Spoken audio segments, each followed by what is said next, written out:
Whew, I just got done watching a Netflix movie called Kate. It has Mary Elizabeth Winstead and Woody Harrelson. And it is about an assassin who wants one last job before she calls it quits. And that's the movie. She has one last job. She lives happily ever after. I'm just kidding. You know that's never how this goes. So, yeah, the movie's basically she's an assassin. Before she's out the game, she gets poisoned. She has 24 hours to live, and she has to figure out who poisoned her. And she's in Japan, and there's a lot of stuff going on, right? Start with the things I like. First and foremost, Mary Elizabeth Winstead. She's a great action star. I think she's great. And Birds of Prey, I felt like she kind of got robbed. Her story, her character is very, very interesting. I can't even think of it right now. Huntress, I thought she was very funny, charismatic. She doesn't get a lot of that charisma into this film, obviously, because her character has 24 hours to live, so you don't really expect her to be lighthearted, but she does really great. The action scenes have that really gritty, boring identity survival to it, but it's also R-rated, so it's bloody. Like, this is a bloody action movie. I mean, she goes through it, like John McClane style. She gets grabbed by the hair, thrown against walls, thrown against glass, everything. And the way she fights, I like it. It's very practical for if you're fighting multiple people or somebody that outweighs you by 50 pounds, you're gonna have to fight dirty. So she's taking glass, she's, sticking up people's noses with knives, like it's off the chain. It's great, gritty action.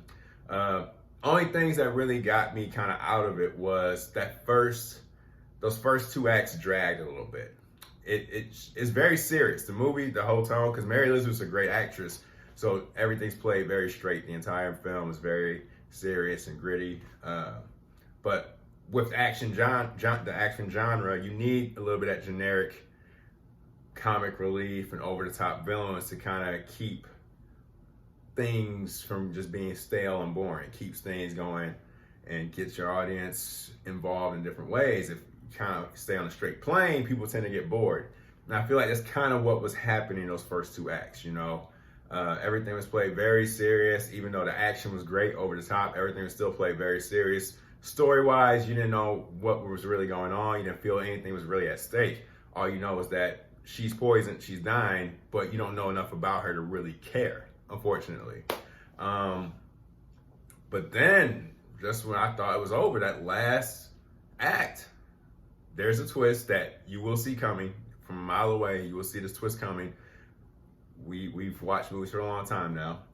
But after that twist, like this whole thread of betrayal and life and all this stuff that happens with this character gets revealed. And I'm like, man, y'all should have been talking about that from the get-go.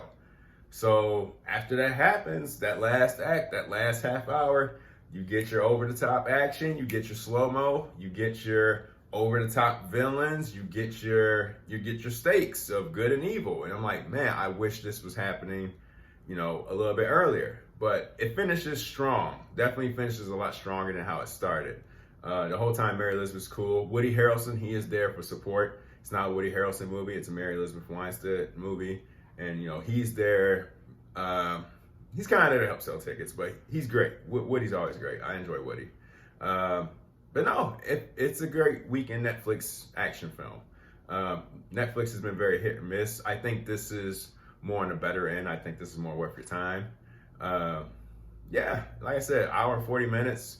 Go ahead, kick back. That first hour, just, crack open a beer, cook yourself some dinner. But then that last 40 minutes to half hour, 40 minutes, just sit down, relax, turn up the surround sound, watch stuff blow up. So, cheers.